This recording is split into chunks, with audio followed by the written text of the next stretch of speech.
Hello students, मैं Deshmukh Singh BSc part first inorganic chemistry की class में आज हम एक नए टॉपिक के बारे में डिस्कस कर रहे हैं जिसका नाम है द्विध्रुव आघूर्ण के अनुप्रयोग। लास्ट वीडियो में हमने ये देखा था द्विध्रुव आघूर्ण क्या होता है और हमने ये पाया था कि ध्रुवीय अणु जो भी होते हैं वह द्विध्रुव आघूर्ण के कुछ ना कुछ मान को प्रदर्शित करते हैं, अर्थात उनके लिए म्यू का मान 0 नहीं होता। साथ में हमने ये देखा था कि द्विध्रुव आघूर्ण की परिभाषा क्या होती है, इसकी इकाई क्या होती है, और हमने वहां पर ये देखा था कि जो भी द्विध्रुव आघूर्ण होता है वह हमेशा पॉजिटिव से नेगेटिव डायरेक्शन में होता है। कैसे एरो के द्वारा हम उसको रिप्रेजेंट करते हैं, उसका मात्रक डिवाई होता था, ESU इंटू सेंटीमीटर होता था, कूलम इंटू मीटर होता था, और एक इलेक्ट्रॉन के लिए डिवाई में ESU सेंटीमीटर और कूलम इंटू मीटर में क्या क्या कितनी वैल्यू हो सकती है म्यू की, वो भी हमने वहां देखी थी। अब हमें इस वीडियो में बात करनी है कि ये जो द्विध्रुव आघूर्ण का फिनोमेना है या जो परिघटना है जो ध्रुवीय अणुओं में देखने को मिलती है, इसके क्या क्या उपयोग हो सकते हैं। तो पहला जो अनुप्रयोग है, जो इसका एप्लीकेशन है, वो है प्रतिशत आयनिक लक्षण ज्ञात करना। इसकी बात मैं लास्ट वीडियो में डिस्कस कर चुका था और मैंने वहां आपको ये बताया था, हम ये जानते हैं कि कोई भी बंध ना तो पूरी तरीके से सहसंयोजक होता है ना ही आयनिक होता है।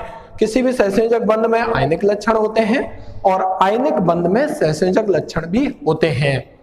हमने वहां ये देखा था कि जो हमारा सहसंयोजक बंध था उसमें कितने प्रतिशत आयनिक लक्षण होंगे। तो दो वैज्ञानिक थे, एक वैज्ञानिक था पॉलिंग। उस पॉलिंग ने अपना अलग फॉर्मूला दिया था जिससे हम किसी भी सहसंयोजक बंध में प्रतिशत आयनिक लक्षण निकाल रहे थे, और वो फॉर्मूला था म्यू ऑब्जर्व्ड, मतलब ऑब्जर्व्ड से मतलब है म्यू प्रायोगिक अपॉन म्यू कैलकुलेटेड। कैलकुलेटेड का मतलब E इंटू डी को कैलकुलेट करने के बाद जो आप निकाल रहे हो इंटू 100। इसके आधार पर हम किसी भी सहसंयोजक बंध में प्रतिशत आयनिक लक्षणों की गणना कर सकते हैं, ये बताया था पॉलिंग ने। तो इसका पहला अनुप्रयोग है हमारा, हम किसी भी सहसंयोजक बंध में प्रतिशत आयनिक लक्षणों की गणना कर सकते हैं। दो और हमारे वैज्ञानिक थे, हेनी एवं स्मिथ।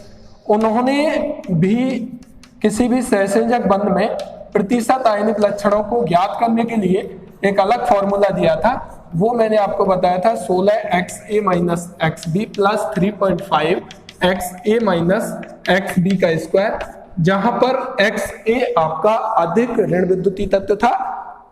जिस तत्व की विद्युत ऋणता अधिक है वो होगा, और XB वो तत्व होगा जिसकी विद्युत ऋणता कम है।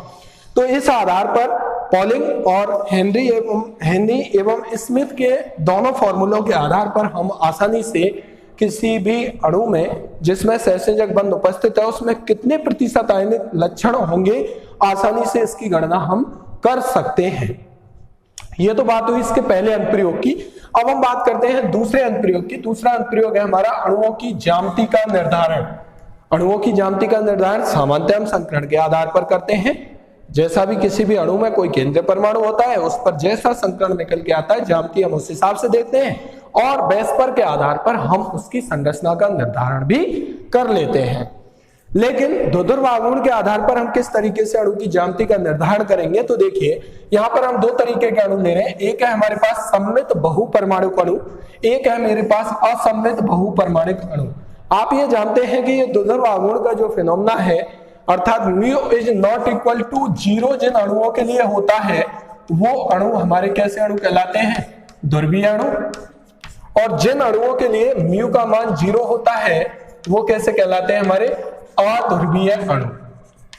तो mu is not equal to 0 हमारे ध्रुवीय अणु होंगे, और वही ध्रुवीय अणु हमारे कहीं ना कहीं किसी न किसी तरीके से द्विध्रुव आघूर्ण के मान को प्रदर्शित करते हैं। वेक्टर क्वांटिटी होती है। वेक्टर क्वांटिटी जो ये म्यू है, इस म्यू को हम कैसे कैलकुलेट करते हैं, यदि दो डायरेक्शन में अलग अलग म्यू जनरेट हो रहा होता है, मान लीजिए एक म्यू1 है एक म्यू2 है, तो मैंने एक फॉर्मूला बताया था √μ1 square plus μ2 square plus 2μ1 μ2 cos theta. ठीक है, अब ज्यामिति का निर्धारण कैसे करेंगे, तो देखिए सममित बहुपरमाणुक अणु जो, और दूसरे हमारे पास असममित बहुपरमाणुक अणु। सममित बहुपरमाणुक अणु वो अणु होंगे जिनकी ज्यामिति और संरचना समान होती है, उनमें सभी की सभी परमाणु बॉन्ड पेयर के द्वारा जुड़े हुए रहते हैं, कोई भी लोन पेयर नहीं होता है, इन अणुओं के लिए म्यू का मान 0 ऑब्टेन होता है, सामान्यतः 0 निकल के आता है। तो ये सममित बहुपरमाणु अणु जो होंगे वो अध्रुवीय अणुओं की श्रेणी के अंतर्गत आते हैं, जबकि असममित बहुपरमाणु अणु सामान्यतः mu is not equal to 0 रखते हैं, तो ये ध्रुवीय अणुओं की श्रेणी के अंतर्गत आते हैं। जैसे मैं बात करता हूं CO2 अणु की, तो CO2 अणु की संरचना से आप सभी परिचित हैं, इस तरीके की संरचना होती है। अब हम ये कहेंगे कि ये अणु हमारा बहुपरमाणु अणु में आ रहा है, तो इस आधार पर यदि हम बात करें तो ये कैसा है, सममित है, क्योंकि इसका आप 3D अरेंजमेंट देख रहे हो तो वो समान है। कार्बन से लेफ्ट में जाएंगे तो ऑक्सीजन 2 बंध से, राइट में जाएंगे तो भी ऑक्सीजन 2 बंध से, सममित बहुपरमाणु अणु के अंतर्गत ये आ रहा है।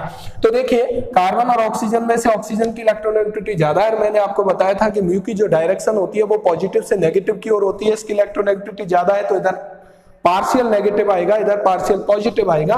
तो इस बॉन्ड के कारण जो द्विध्रुव आघूर्ण जनरेट होगा उसकी डायरेक्शन ये होगी, जबकि इस वाले डबल बॉन्ड के कारण द्विध्रुव आघूर्ण जो जनरेट होगा उसकी डायरेक्शन ये होगी।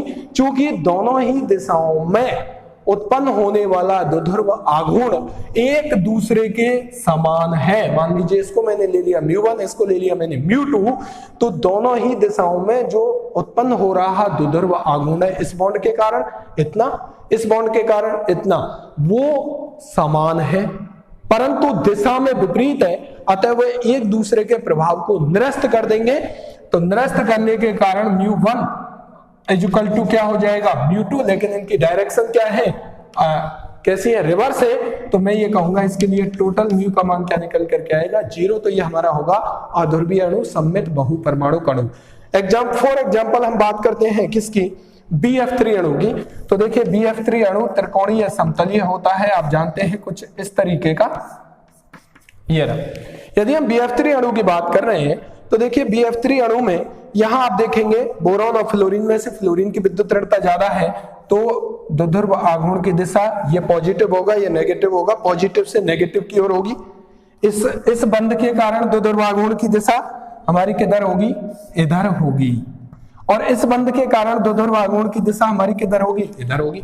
लेकिन जब दो वेक्टर क्वांटिटी एक ही डायरेक्शन में, अलग अलग डायरेक्शन में जा रही है, जब हम इसका परिणामी सदिश निकालेंगे, परिणामी म्यू निकालेंगे इन दोनों बंधों के कारण, तो परिणामी म्यू निकल करके आएगा नीचे की तरफ। इन दोनों की यदि हम बात करूं तो एक अलग थीटा पर ये जा रहे हैं, एक स्पेशल थीटा यहां पर है, परिणामी निकालेंगे तो वो आएगा यहां से इधर की तरफ, ठीक है, ये होगा परिणामी और ये गया ऊपर। ये इन दोनों को यदि हम देखेंगे, एक ये और एक ये, इन दोनों का मान एक दूसरे के बराबर है, दिशा में विपरीत है। मान लीजिए μ1 है तो ये μ2 होगा, तो μ1 इक्वल टू माइनस μ2 होगा, तो ये एक दूसरे को कैंसिल आउट कर देंगे, इसलिए इसके लिए भी म्यू का मान क्या निकल करके आएगा, 0। और यह है अणु भी हमारा कैसा होगा, अध्रुवीय अणु की श्रेणी के अंतर्गत आएगा। यदि हम बात करें किसी ऐसे अणु की, जैसे मान लीजिए आपने लिया CCl4, कोई टेट्राहेड्रल है, कोई चतुष्फलकीय है, तो देखिए यहाँ पर कार्बन और क्लोरीन में से क्लोरीन की विद्युत ऋणता ज्यादा है, इसलिए इस बॉन्ड के कारण उत्पन्न होने वाला जो द्विध्रुव आघूर्ण है उसकी दिशा क्या होगी, ये प्लस और ये माइनस। जिसकी विद्युत ऋणता ज्यादा है वो माइनस, जिसकी कम है वो प्लस।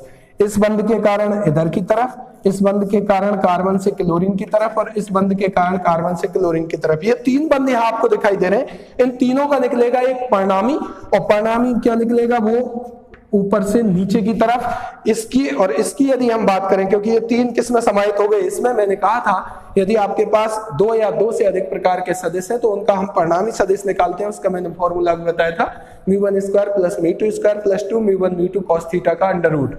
ठीक है, यहां से ये निकला। अगर हम इन दोनों में कंपेयर कर रहे हैं, एक इसमें और एक इसमें, दोनों का मान बराबर है, परंतु इन दोनों की दिशाएं क्या है, विपरीत है, अतः ये एक दूसरे के प्रभाव को निरस्त कर देंगे। तो यहां भी म्यू का मान क्या निकल करके आएगा, 0 निकल करके आएगा। ठीक है, यदि हम बात करें तो ये बात हो गई हमारी सममित बहुपरमाणु अणु की। यदि मैं बात करूं PCl5 की, तो देखिए PCl5 हमारा TBP ज्यामिति को दिखाता है, और ये है Cl और ये है Cl। ठीक है, ये सभी की सभी ऐसे अणु में लिख रहा हूं जो सममित बहुपरमाणु अणु है। सममित बहुपरमाणु अणु वो लेंगे हम जिनकी ज्योमेट्री और स्ट्रक्चर, ज्यामिति और संरचना समान है, कोई भी लोन पेयर उनमें नहीं है, जितने हैं वो बॉन्ड पेयर ही हैं। तो यहां से फास्फोरस और क्लोरीन में से क्लोरीन की इलेक्ट्रोनेगेटिविटी ज्यादा है, इसलिए इसकी डायरेक्शन इधर से इधर, इस बॉन्ड की डायरेक्शन इधर से इधर, इधर से इधर, फास्फोरस से क्लोरीन की तरफ और फास्फोरस से क्लोरीन की तरफ। अब देखिए इन दो बॉन्ड्स की वजह से, इन दो बॉन्ड्स की वजह से इनका परिणामी निकलेगा और परिणामी निकलेगा इधर बीच में। इन दोनों का मान, किसका, इसका और इसका मान समान है, दिशाएं एक इधर को जा रहा है तो दूसरा इधर को जा रहा है, दिशाएं परस्पर विपरीत है, मान समान है, एक दूसरे के प्रभाव को नष्ट कर देंगे। तो इसका मतलब इनका जो रिजल्टेंट और ये कैंसिल आउट हो चुके। अब देखेंगे हम एक्सियल पोजीशन पर अच्छी स्थिति पर जो है, एक ऊपर और दूसरा नीचे, इन दोनों के दो ध्रुवागुण की दिशा परस्पर एक दूसरे के परिमाण में समान है, दिशाएं परस्पर विपरीत है, इसलिए ये भी एक दूसरे के प्रभाव को निरस्त कर देंगे। इस वजह से म्यू का मान क्या होगा, 0 होगा। यदि हम बात करें, देखिए SF6 अणु की सममित बहु परमाणु अणुओं के अंतर्गत, तो ये हमारा SF6 अणु है, वो sp3d2 संकरण दिखाता है, और संकरण दिखाने की वजह से वो कैसी ज्यामिति का होता है, अष्टफलकीय ज्यामिति का होता है। यदि हम यहां पर भी बात करें किसकी, दो ध्रुवागुण की परिणामी तो देखिए इस बंध के कारण दो ध्रुवागुण की दिशा सल्फर से फ्लोरीन की तरफ, सल्फर से फ्लोरीन, सल्फर से फ्लोरीन ऐसे होगी, ठीक है, प्लस से माइनस की ओर। अब हम निकालेंगे परिणामी। जब हम निकालेंगे यहां से परिणामी, तो आपको परिणामी यहां दिख रहा होगा, इन दोनों का परिणामी कहां निकलेगा, इधर की तरफ, सही है।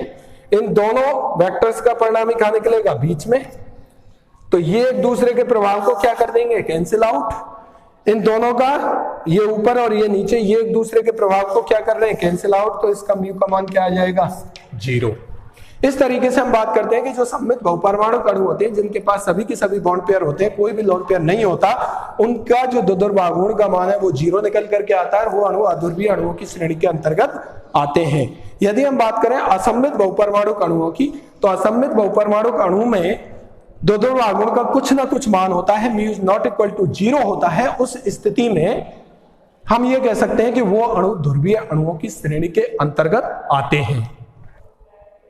असममित बहुपरमाणु अणुओं की यदि मैं बात कर रहा हूं, तो मैं यहां पर कोई उदाहरण ले सकता हूं कि मान लीजिए मैंने ले लिया वाटर। आप सभी जानते हैं कि ये वाटर V आकार का होता है। यहां पर यदि मैं बात कर रहा हूं आपसे कि म्यू की डायरेक्शन क्या होगी, और आपको ये भी पता है कि इसके पास ये दो लोन पेयर होते हैं ऑक्सीजन के पास, ठीक है। तो लोन पेयर के आधार पर यदि मैं बात करूं म्यू के डायरेक्शन की, तो वो होगी नीचे से ऊपर की ओर, क्योंकि इलेक्ट्रॉन इधर है तो नेगेटिव पार्ट इधर होगा, ठीक है। तो नीचे से ऊपर की ओर म्यू का मान दिखा दिया। ऑक्सीजन और हाइड्रोजन, इस बॉन्ड के कारण म्यू का मान, म्यू की डायरेक्शन क्या होगी, ऑक्सीजन की तरफ। तो देखिए उसे मैं कैसे दिखाऊंगा, इधर, और इस बॉन्ड के कारण भी किधर होगी, इधर की तरफ, ठीक है। इन दोनों का क्या निकलेगा, परिणामी। तो परिणामी कैसे निकलेगा, नीचे से ऊपर की ओर। और लोन पेयर की वजह से भी कहा है, नीचे से ऊपर की ओर। और OH, जो दो OH बॉन्ड है, उनके कारण भी म्यू, जो परिणामी म्यू है, वो कहा है, नीचे से ऊपर की ओर।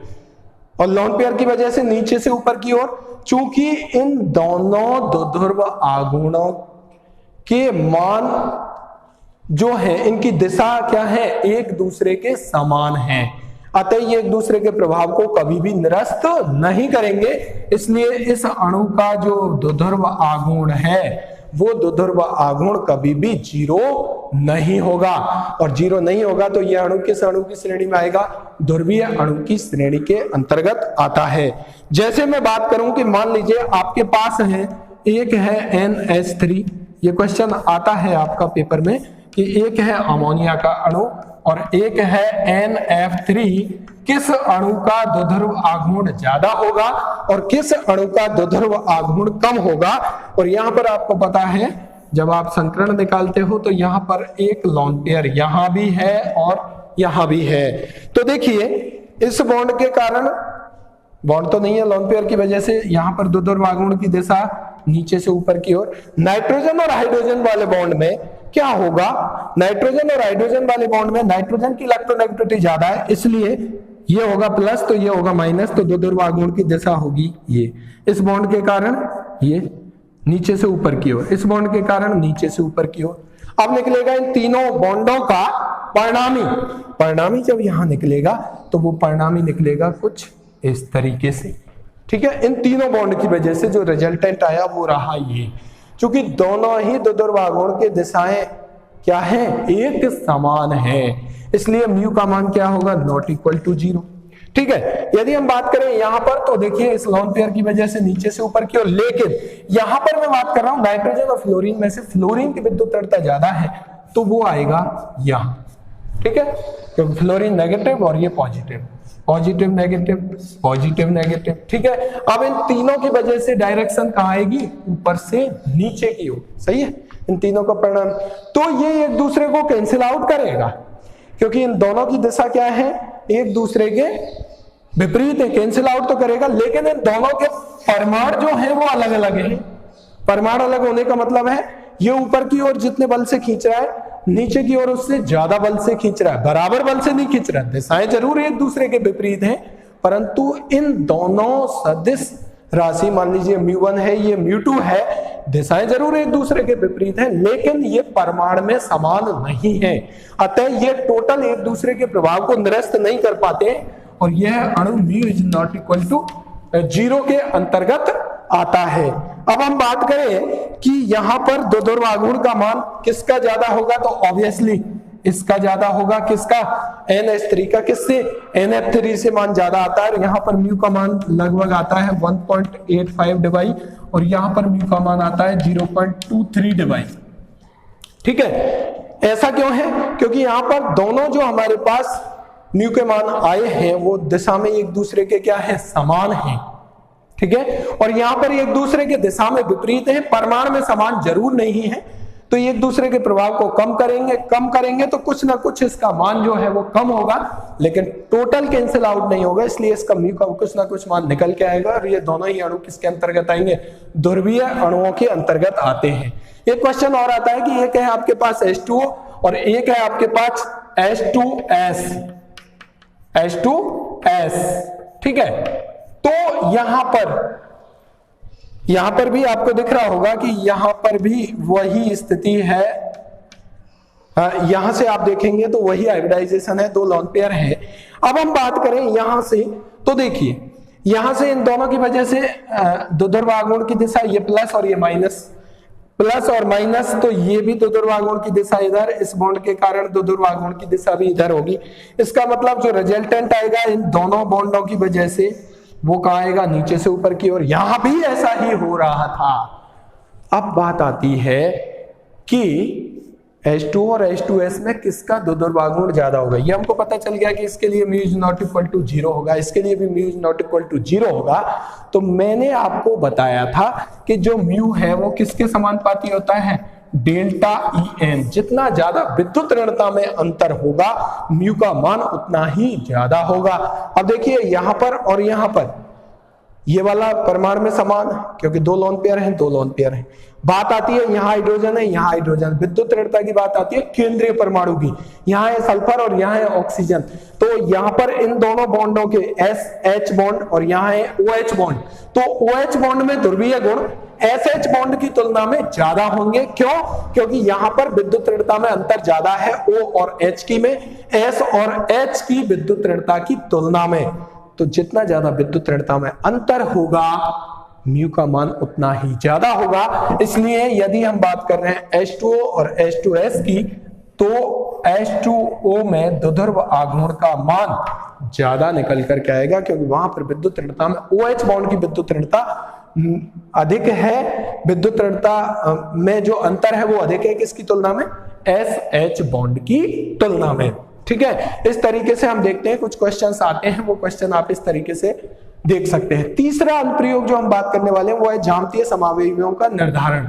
आप जानते हो कि ज्यामितीय समावयवी जो होते हैं, एक तो होता है समपक्ष समावयवी जिसमें 2 समान समूह एक दूसरे के पास में होते हैं, और दूसरा होता है हमारा विपक्ष जिसमें 2 समान समूह एक दूसरे से परस्पर विपरीत होते हैं। इसे हम बोलते हैं सिस, तो इसे हम बोलते हैं ट्रांस। ठीक है, अब जब हम बात करें ट्रांस की, तो हमेशा और हमेशा जो ट्रांस समावयवी होते हैं उनका द्विध्रुव आघूर्ण सिस की तुलना में कम होता है, सिस का हमेशा ज्यादा होता है, क्योंकि ट्रांस या विपक्ष समावयवी जो होते हैं उसमें जो द्विध्रुव आघूर्ण की दिशा है वो परमाणु में समान होती है, जिन बॉन्डों की वजह से वह उत्पन्न हो रहा होता है, लेकिन दिशाएं परस्पर विपरीत हो जाने से वो एक दूसरे के प्रभाव को क्या कर देते हैं, निरस्त कर देते हैं। इस वजह से सिस समावयवी या समपक्ष समावयवी का दुर्भागुण ट्रांस समावयवी से अधिक होता है। सामान्यतः जो विपक्ष समावयवी होते हैं वो अध्रुवीय प्रकृति को व्यक्त करते हैं। फॉर एग्जाम्पल यदि मैं बात कर रहा हूं यहां से कि मान लीजिए मैंने ले लिया PT और ये रहा मेरे पास ये NH3 और ये है Cl और Cl, ये है आपका संपर्क समावयवी और यहाँ पर है Cl और ये रहा NH3 और NH3। ठीक है, तो यहां से यदि हम देखें तो आपको दिख रहा होगा कि यहां से जो बॉन्ड की द्विध्रुवागुण की दिशा है वो इधर की तरफ जाएगी और इधर की तरफ जाएगी, क्योंकि विद्युत ऋणता में अंतर इसकी ज्यादा है, इसके कंपैरिजन में, तो फिर इधर की तरफ जाएगी और इधर की तरफ जाएगी। ठीक है, तो वो एक दूसरे, देखो ये एक दूसरे के परमाणु में समान है, दिशाएं विपरीत है, ये एक दूसरे के परमाणु में समान है, दिशाएं विपरीत है, एक दूसरे को कैंसिल आउट कर देंगे। ये कौन सा है हमारा ट्रांस, जिसे हम बोल रहे हैं विपक्ष समावयवी। समान समूह एक दूसरे से 180 डिग्री पे है। ठीक है, ये रहा। ऐसे यहां पर यदि हम देखें तो यहां पर देखिए इस बंध की वजह से किधर जाएगा, इधर, इस बंध की वजह से किधर जाएगा, इधर, इस बंध की वजह से किधर जाएगा, इधर, इस बंध की वजह से किधर जाएगा, इधर। यदि हम इन दोनों बंधों की वजह से रिजल्टेंट की बात करें तो वो आएगा इधर, और इसके रिजल्टेंट की बात करें तो वो आएगा इधर। लेकिन ये एक दूसरे के परमाणु में समान नहीं होगा। परमाणु में समान ना होने की वजह से, क्योंकि यहाँ की ध्रुवता की तुलना में कम है, इसलिए एक दूसरे के प्रभाव को ये निरस्त नहीं कर पाएंगे, तो mu is not equal to 0 आएगा। और ये क्या है हमारा सिस, जिसे हम बोलते हैं समपक्ष। तो जब हम ज्यामितीय समावयवी की बात करें तो द्विध्रुवागुण के मान के द्वारा हम यह बता सकते हैं कि वह इस अणु का समपक्ष रूप है या विपक्ष रूप है। यदि उस अणु का विपक्ष रूप होगा तो उसके लिए म्यू का मान 0 आएगा, और यदि समपक्ष रूप होगा तो म्यू का मान 0 नहीं आएगा। अब मैं बात करता हूं चौथे अनुप्रयोग, जो कि अंतिम अनुप्रयोग है, द्विप्रतिस्थापित या त्रिप्रतिस्थापित बेंजीन के ऑर्थो, मेटा एवं पैरा समावयवियों में विभेद करने की। द्विप्रतिस्थापित से मतलब क्या है, मतलब यह है कि कोई बेंजीन है, यहां पर लगा दिया X, ये ऑर्थो प्रतिस्थापी है, ये मेटा है और ये पैरा है। ठीक है, ये रहा। अब मैंने आपको ये बताया था, तब ये कहा था कि म्यू जो है वो प्रोपोर्शनल होता है डेल्टा EN के, प्रोपोर्शनल होता है cos थीटा के, बट इनवर्सली प्रोपोर्शनल होता है थीटा के। दैट मीन्स यदि थीटा का मान बढ़ता हुआ चला जाएगा तो म्यू का मान कम होता हुआ चला जाएगा। इलेक्ट्रोनेगेटिविटी में डिफरेंस बढ़ता हुआ चला जाएगा, म्यू बढ़ेगा, cos थीटा बढ़ेगा तो म्यू बढ़ेगा। लेकिन यदि थीटा बढ़ेगा तो म्यू कम होगा। यहां पर आप बात कर रहे हैं तो यहां पर 60 डिग्री का एंगल है इन दोनों के बीच में, ये दोनों जो प्रतिस्थापी हैं, यहां पर 120 डिग्री का है और यहां पर 180 डिग्री का है। तो इधर से इधर जब आप जा रहे हो तो थीटा का मान क्या हो रहा है, बढ़ रहा है। जब थीटा का मान बढ़ता है तो cos थीटा हमेशा कम होता है। आपने टेबल पढ़ी होगी साइन कॉस की, वहां देख लेंगे जैसे जैसे आप थीटा बढ़ाओगे, मान लीजिए आपके पास थीटा इज इक्वल टू है 30, 45, 60 और 90 ना, मान लीजिए ये है, तो आपको पता है कि थीटा का ये डिफरेंट मान आपको दे रखा है। थीटा जैसे जैसे बढ़ेगा म्यू कम होता हुआ चला जाएगा, तो इधर से इधर जब हम जाएंगे तो म्यू क्या होगा, लगातार कम होता हुआ चला जाएगा, क्योंकि cos थीटा घटता हुआ चला जाएगा। cos 30 की वैल्यू सबसे ज्यादा है, फिर 45, फिर 60 और फिर 90। ठीक है, तो जैसे जैसे थीटा बढ़ेगा cos थीटा कम होगा, और cos थीटा कम होगा तो म्यू का मान लगातार कम होता हुआ चला जाएगा। उसी बात को हम यहाँ देखें तो इधर से इधर जब हम जा रहे हैं, ये ऑर्थो समावयवी है, मेटा है और ये पैरा है। एक्स पर कोई भी डिफरेंट ग्रुप जुड़े हो सकते हैं। बेंजीन की हम यहाँ बात कर रहे हैं, दो प्रतिस्थापी हमने यहाँ जोड़े हुए हैं, उस आधार पर इधर से इधर हम जा रहे हैं। तो देखिए आप यहाँ 60 या 120 यहाँ, तो थीटा बढ़ रहा है, थीटा बढ़ेगा cos थीटा कम होगा, और थीटा बढ़ेगा cos थीटा कम होगा, cos थीटा कम होगा तो म्यू का मान क्या होगा, म्यू का मान कम हो जाएगा। और इस स्थिति में जो म्यू का मान है वो इस बॉन्ड की वजह से, मान लीजिए ऐसे आ रहा है, तो इस बॉन्ड की वजह से वो कैसे आएगा, ऐसे। एक्स मोर इलेक्ट्रोनेगेटिव एटम है उस स्थिति में इस बॉन्ड की वजह से जो डायरेक्शन होगी वो नीचे से ऊपर की ओर, तो इस बॉन्ड की वजह से ऊपर से नीचे की ओर होगी। ये एक दूसरे के परमाणु में समान है, दिशाएं परस्पर विपरीत है, एक दूसरे को कैंसिल आउट कर देंगे। इसके लिए जो म्यू की वैल्यू आएगी पैरा समावयवी के लिए वो कैसी आएगी, 0। इसके लिए mu is not equal to 0, इसके लिए म्यू नॉट इक्वल टू 0। इसका मतलब जब हम ऑर्थो, मेटा और पैरा समावयवी की बात कर रहे हैं तो इधर से इधर जाने पर बॉन्ड एंगल बढ़ रहा है, यहां पर थीटा बढ़ रहा है, थीटा बढ़ रहा है, कॉस थीटा कम हो रहा है, कॉस थीटा कम हो रहा है, तो म्यू का मान कम हो रहा है। पैरा समावयवी समांतर अध्रुवीय प्रकृति के भी हो जाते हैं। तो ये बात हुई द्विध्रुव आघूर्ण के विभिन्न प्रकार के अनुप्रयोग की। यहां से क्यों कारण से संबंधित क्वेश्चन आता है, तो आप क्यों कारण से संबंधित क्वेश्चन को आसानी से उस अणु में उपस्थित बंध में विद्युत ऋणता में अंतर के आधार पर यह पता लगा सकते हैं कि किस अणु का द्विध्रुव आघूर्ण अधिक होगा और किसका कम होगा। Thank you.